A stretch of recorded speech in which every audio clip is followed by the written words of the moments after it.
సంబంధం కుదిరింది.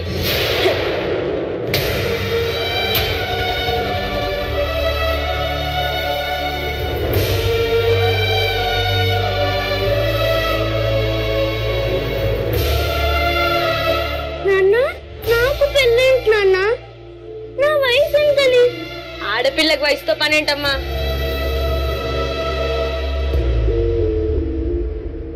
మనసుతో కూడా పని లేదా నాన్న?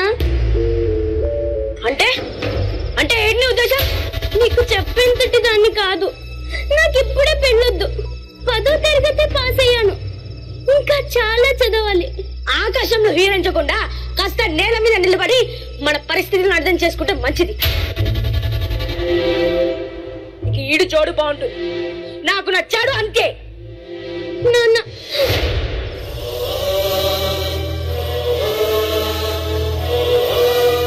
అక్క, నా జీవితం అయిపోయింది. అది నాకు కనిపిస్తుంది. కనీసం నువ్వైనా బాగా చదువుకో. ఏడోక అక్క, నాకు ఏడుపు వస్తుంది. ఏడవడం తప్ప నాకు ఇంకేం మిగిలింది? ఇలా ఏడ్చి పెడపప్పులు పెట్టి నా పరువు రోడ్డు మీద పెట్టకండి. మూడు ముళ్ళేదో వేయించుకొని నా పరువు నిలబెట్ట. ఏం చెప్తున్నా? సంగతి తెలుసుగా.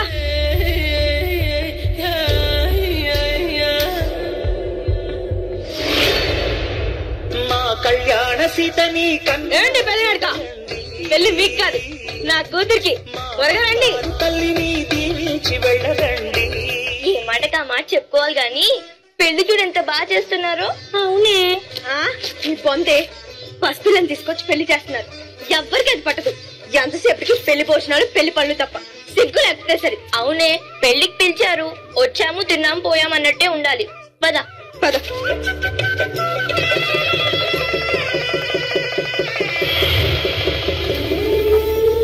గీత, నా బ్యాగ్ తీసుకురా.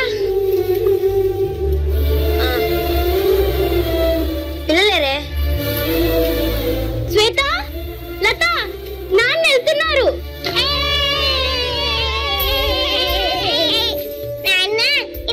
సాయంత్రం చాక్లెట్. అలాగేనమ్మా. ఏంటి? మీరు ఆడుకుంటూ ఉండండి, నేను సాయంత్రం వచ్చేటప్పుడు చాక్లెట్స్ తెస్తా. ఓకేనా? బాయ్. ఆడుకోండి. ఏమండి, ఒక్క నిమిషం. కాలేజ్ లో అడ్మిషన్ సంగతి కనుక్కుంటా అన్నారు. చాలా రోజుల నుండి అడుగుతున్నానండి. ఆఫీస్ పని మీద ఎలాగో సిటీకి వెళ్తున్నా కదే, కాలేజ్ అడ్మిషన్ తీసుకొని వస్తా. ఓకేనా? బాయ్. ఇప్పుడు చదవండి అన్న పిచ్చ నీకు. చదివి ఎవరిని ఉద్ధరిద్దామనో. జాబ్ చేస్తా. ఆయనతో పాటు నేను జాబ్ చేస్తే పిల్లలకు మంచి భవిష్యత్తుని ఇవ్వగలం అత్తయ్య. పిల్లల్ని ఏం చేస్తావు? అన్న చదువు చదువు అని అంత తాపత్రయ పడేదాన్ని. అసలు పెళ్ళెందుకు చేసుకున్నట్టు? ఆయన ఉద్యోగం అంటూ ఆడది రోడ్డు ఎక్కితే కుటుంబం పరువు బజార్కి ఎక్కినట్టే. అర్థమవుతుందో లేదో కాస్త తెలుసుకుంటే మంచిదమ్మా. అత్తయ్య, నోరు మూసుకో. అసలు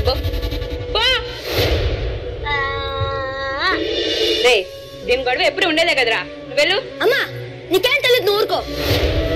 గీత, వెళ్ళొస్తాను. కాలేజ్ అడ్మిషన్ తీసుకొని వస్తాను. ఏమే చూస్తా, ఎన్నాళ్ళు ఇలా సాగిస్తావో నేను చూస్తా. అవకాశం దొరకని నిన్ను ఏం చేస్తానో చూడవే. అమ్మా, నానమ్మకి మనం అంటే ఎందుకు కోపం? అదేం లేదమ్మా, పద.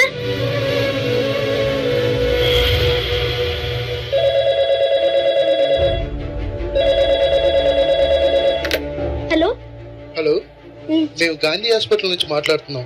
ఈ నెంబర్ గల వ్యక్తి సిటీ కాలేజ్ ముందు యాక్సిడెంట్ అయి చనిపోయారు.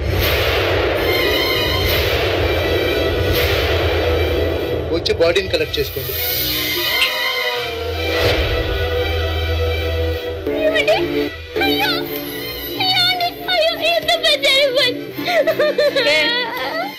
ఏమైంది? ఎందుకలా నట్టింట్లో సోకాలు చేస్తున్నావు? అత్తయ్య, ఆయన కాల్ చేసి రోడ్ దగ్గర రోడ్ యాక్సిడెంట్ అయి చనిపోయారంట అత్తయ్య.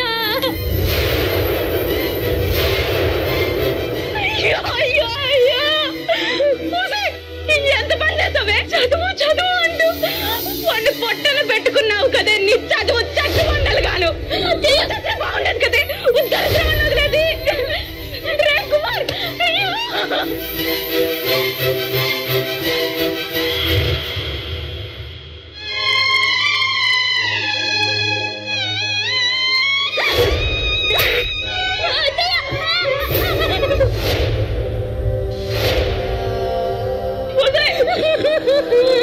నా కొడుకు చంపి నా ఇంట్లోనే ఎలా తిరుగుతున్నావే నువ్వు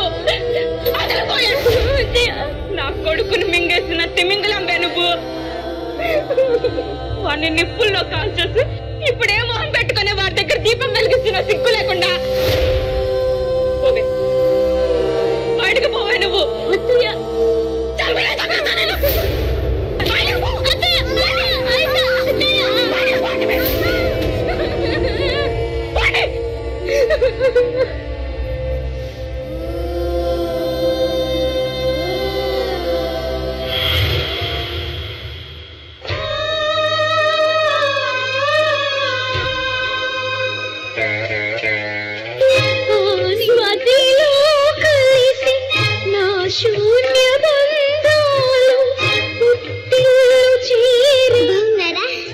బాగున్నారా రాక్క లోపలికి రా నాన్న ఉన్నాడు నాన్న ఏంటమ్మా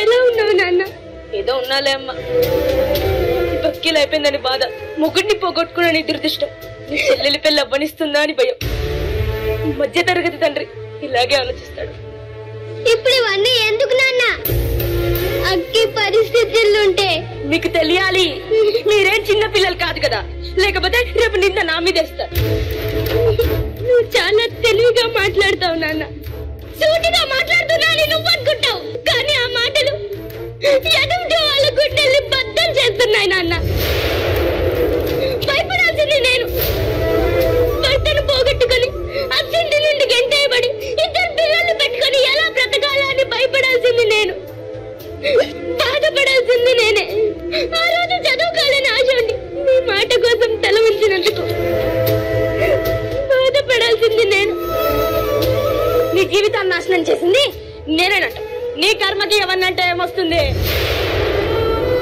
పెళ్లిడికి వచ్చిన కూతుర్ని ఇంట్లో పెట్టుకుంటే అప్పుడు ఏ రచనం నా మొహం మీద ఏంటి నాన్న ఇదంతా ఊరుకో నీకేం తెలీదు నోరు మూసుకొని లోపలికి ఎలా ఇప్పుడు చెప్తున్నా నీ చెల్లి పెళ్లి కూడా చేసి నా బాధ్యతను తీర్చుకుందాం అనుకున్నా ఎలాగో నా జీవితం పలైపోయింది కనీసం కాన్నైనా చదువుకొని నాన్న నీ దండం పెడతా నాన్న నీతో నీతులు చెప్పించుకునే స్థితిలో లేను దానికి పెళ్లి నిర్ణయం చేశాను అంతే నాన్న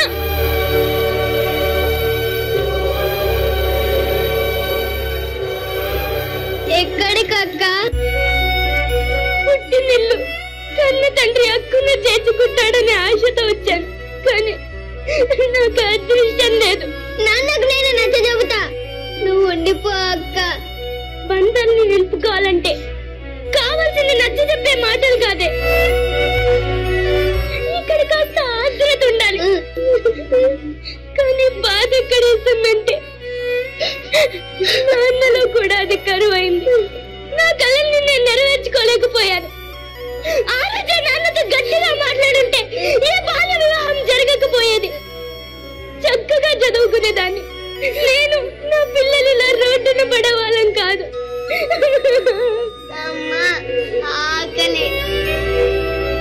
స్వాతి కాస్త అన్నముంటే పెట్టవే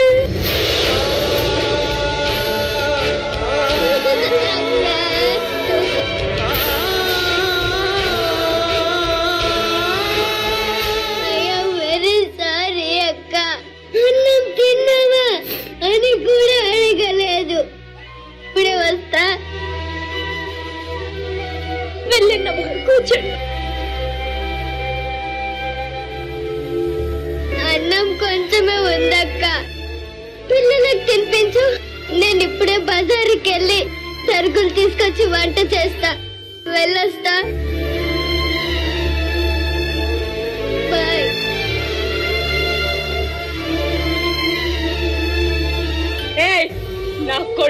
చేస్తున్న తిమ్మింగలంబే నువ్వు.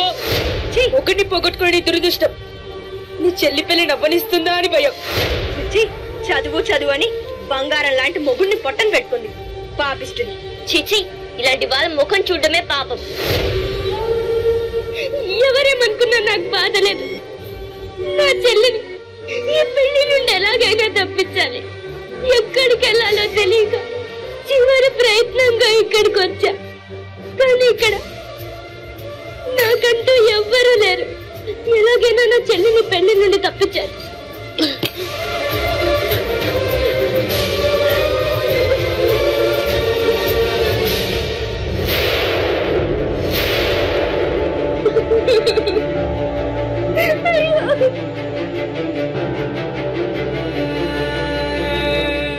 రండి పెడతాను.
అని భరోసా ఇచ్చే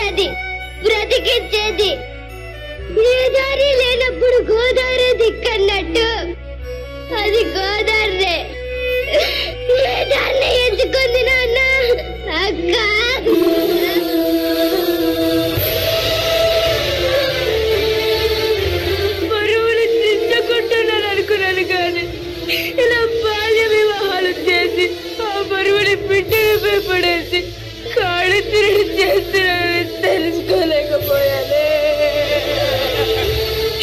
ఆత్మహత్యలు కాదు, తండ్రి మాటలతో చేతలతో బిడ్డల బతుకుని ఊడిద చేసిన హత్యలు.